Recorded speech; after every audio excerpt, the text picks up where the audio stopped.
Página 1. Guerras y Capital, por Erika Yes y Mauricio Lazarato, 2016. Una contrahistoria. La recepción crítica de Guerras y Capital coincide en que se trata de un libro de enorme ambición teórica y de lectura exigente. Las reseñas subrayan que Yes y Lazarato construyen una contrahistoria del capitalismo donde la guerra no aparece como un fenómeno externo, excepcional o meramente instrumental, sino como un componente estructural del propio funcionamiento del sistema. La acumulación originaria, el saqueo, la conquista, la rapiña, no es para ellos un episodio fundacional ya superado, sino un mecanismo permanente que reaparece bajo nuevas formas en cada fase del capitalismo contemporáneo. Esta tesis, que en la reseña de Viento Sur se describe como abrumadora desde la primera página por la densidad de referencias que van de Marx a Smith, de Foucault a Deleuze, es el eje que articula los 12 capítulos del libro, según el análisis académico recogido en Dialnet.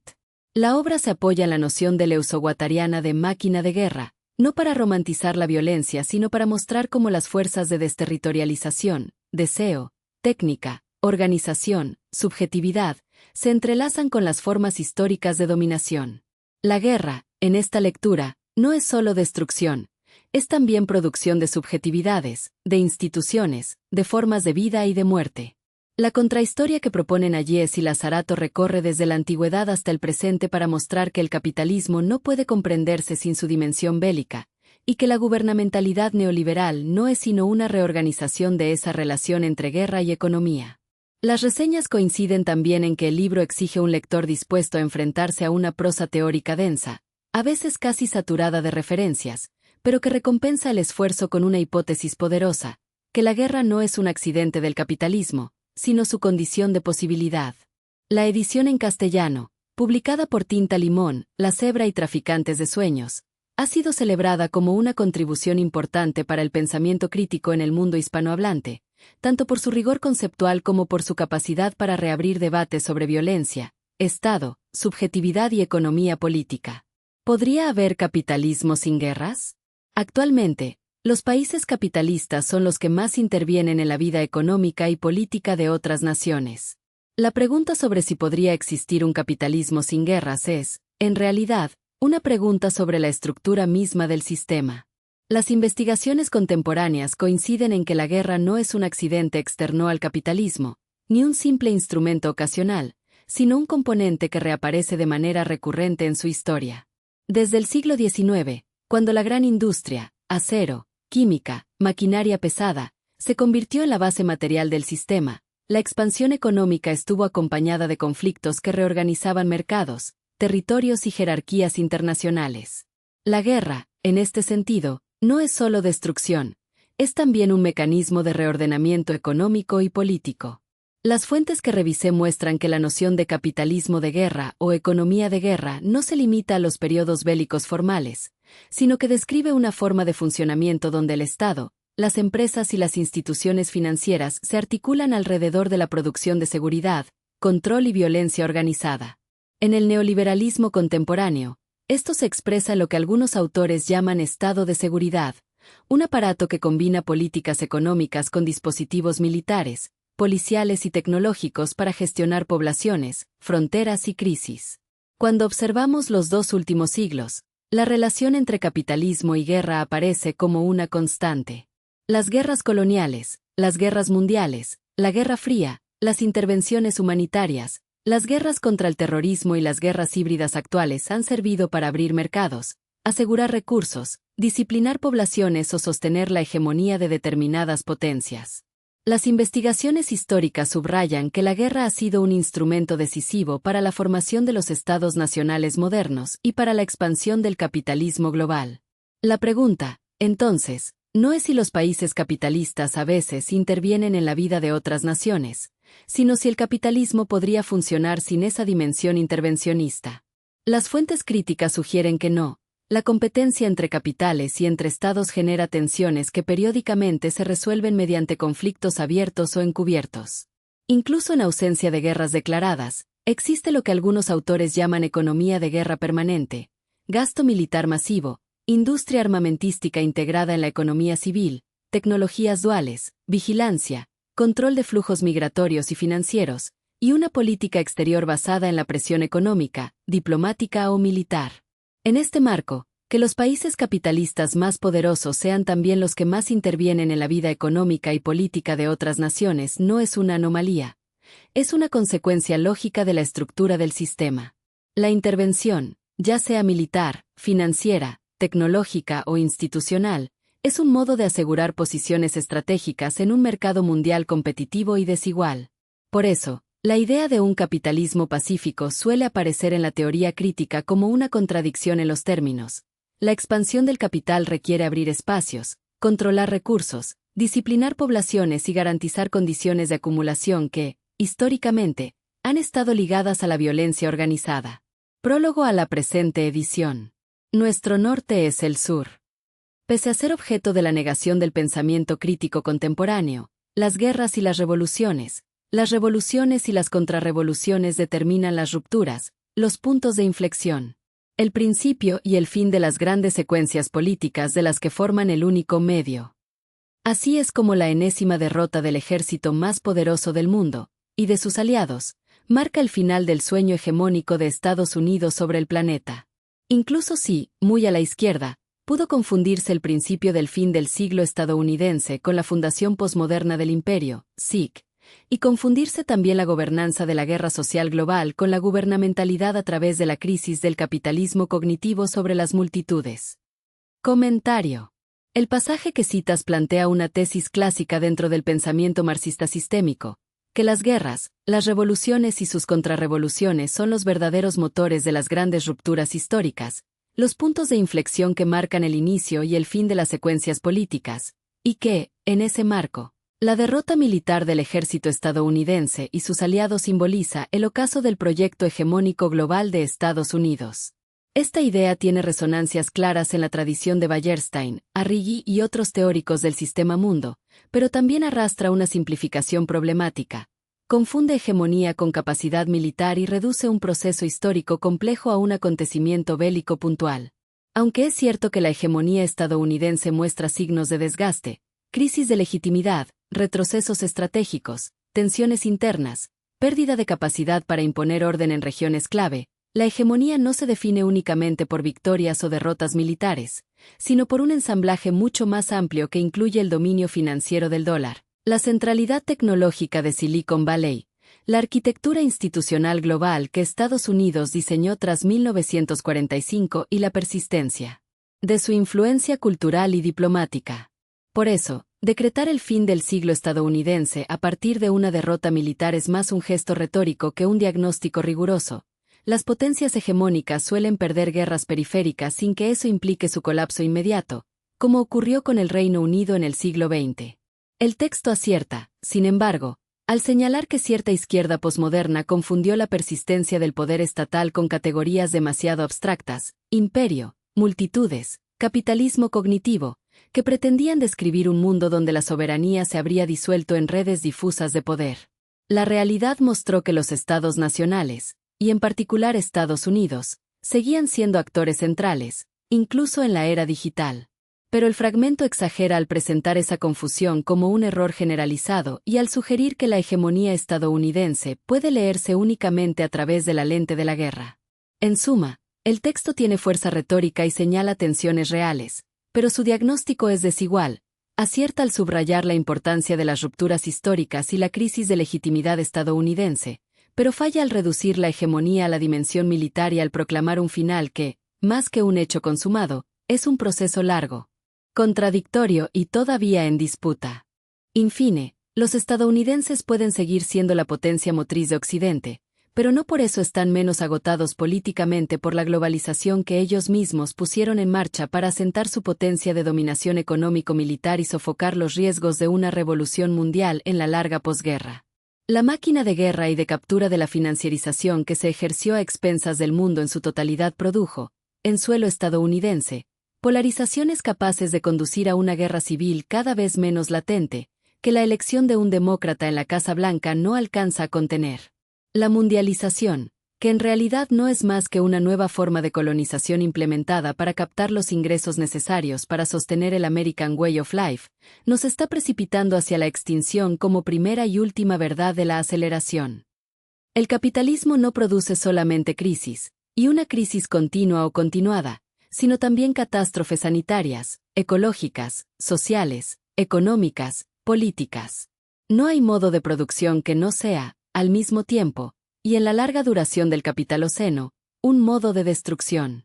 El consumismo desenfrenado es el motor de la economía capitalista. Pero este consumismo es el promotor de contaminación acelerada. Una persona con escaso entendimiento es víctima del consumismo. Toda la posguerra es crisis, escribía Gramsci en uno de sus cuadernos de la cárcel en marzo de 1933. Esto le haría poner entre comillas la crisis actual. El consumismo desenfrenado no es un accidente dentro del capitalismo, sino una de sus condiciones de funcionamiento. La producción necesita expansión constante, y esa expansión requiere fabricar deseos, necesidades artificiales y ciclos de obsolescencia que mantengan el flujo de mercancías. Pero ese mismo mecanismo, que impulsa crecimiento económico, produce también una aceleración de la contaminación, la extracción de recursos y la degradación ambiental. En ese sentido, la figura de la persona con escaso entendimiento no es un juicio moral sobre individuos, sino una descripción estructural. El sistema necesita sujetos que consuman sin cuestionar, que no piensan, que confundan deseo con necesidad y libertad con capacidad de compra. La ignorancia no es un defecto personal, sino un producto político deliberado. Si yo soy ignorante, ¿de quién es la culpa? ¿De mi abuelita? Aquí es donde la frase de Gramsci adquiere todo su peso. Cuando escribe en 1933 que toda la posguerra es crisis, no está diciendo que exista una crisis puntual, sino que la crisis es la forma normal de funcionamiento del capitalismo moderno. Las fuentes que revisamos muestran que en sus cuadernos de la cárcel Gramsci va desplazando su reflexión hacia la idea de crisis como un proceso político permanente, no como un episodio excepcional. La crisis actual, por tanto, siempre merece comillas. No es un acontecimiento nuevo, sino la manifestación contemporánea de una inestabilidad estructural que atraviesa al sistema desde sus orígenes. Si unimos ambas ideas, el consumismo como motor y la crisis como condición permanente, aparece un diagnóstico más profundo. El capitalismo necesita producir crisis para reproducirse. La expansión del consumo genera tensiones ecológicas, sociales y económicas que luego se gestionan como crisis, y esas crisis justifican nuevas formas de control, nuevas intervenciones estatales, nuevas tecnologías de vigilancia y nuevos ciclos de endeudamiento. La crisis no es un fallo, es un modo de gobierno. Y el consumismo no es libertad.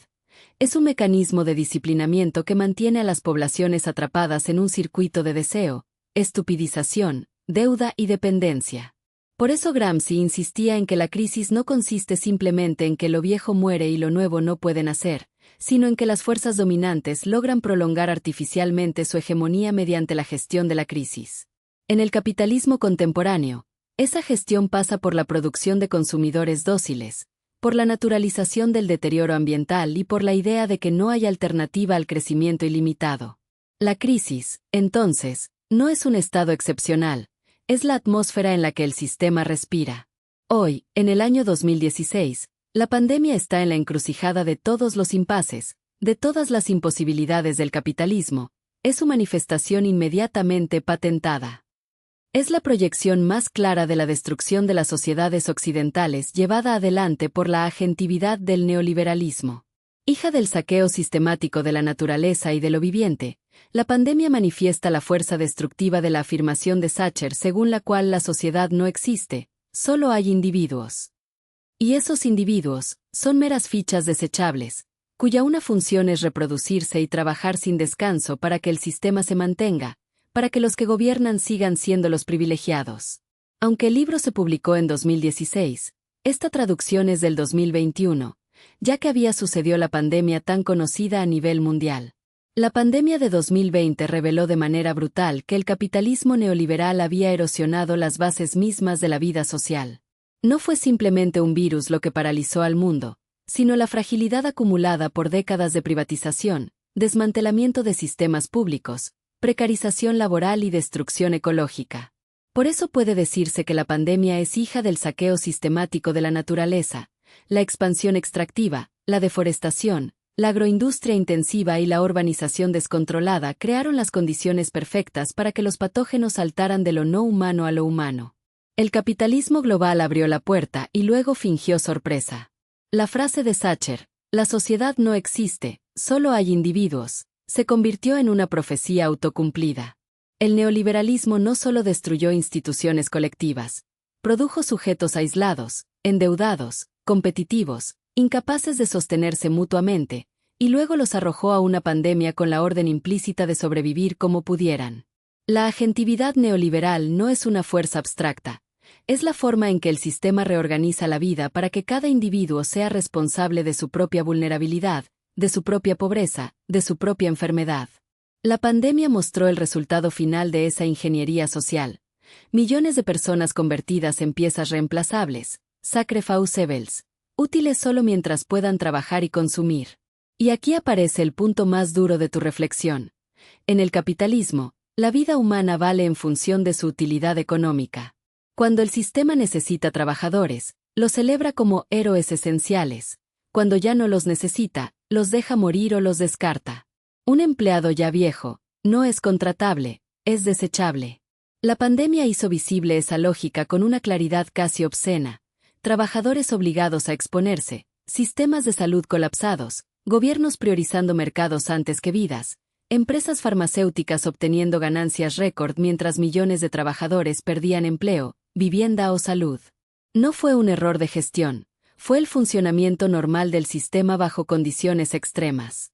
Por eso la pandemia no fue solo una crisis sanitaria, fue una radiografía moral. Mostró que el capitalismo neoliberal no puede sostener sociedades ni le interesa garantizar la dignidad humana. Aún así, para que no queden dudas, hay que desmantelar la sociedad vendiéndola al detalle. El coronavirus circula infiltrándose y explotando lo que el neoliberalismo niega y reprime, a saber, que estamos relacionados unos con otros de forma indisoluble, en una cooperación en la que todo el mundo depende de todo el mundo, y del todo del mundo. Un internacionalismo viral, y nada menos que desde abajo, viene a profundizar aún más la fractura norte/diagonal-sur, no sin revelar la multiplicación de los sures en el norte, y, por si fuera poco, de los nortes en el sur. Hasta en su variante COVAX, el individualismo consumidor, tan preciado por los ordoliberales, impide a los países ricos garantizar el mínimo de solidaridad, de responsabilidad y de acción colectiva necesario para combatir eficazmente el virus. La privatización del welfare, y particularmente de las políticas de salud pública, que no se lleva a cabo sin una colonización de las almas a través de toda una microingeniería de producción de subjetividad, reduce el cuidado de los cuerpos y de los vivientes a un proceso de rentabilidad que apunta en primer lugar a la creación de zonas francas. De ahí la extrema dificultad de los países occidentales para salir de la pandemia. En efecto, ¿cómo podría la gobernanza neoliberal no ser completamente inoperante para desplegar una acción de servicio público digna de ese nombre cuando su propósito es desmantelar toda especie de welfare colectivo desde hace más de 50 años? En este marco, el sálvese quien pueda y el mercado para todos constituyen el obstáculo infranqueable para cualquier política ecológica real que busque hacerle frente a la catástrofe del capitalismo. Los no humanos, que como nos explican doctamente debemos cuidar, no se topan con las libertades individuales, sino con los intereses del capitalismo extractivo y cognitivo, con los grandes monopolios y los estados que los sostienen. Página 15.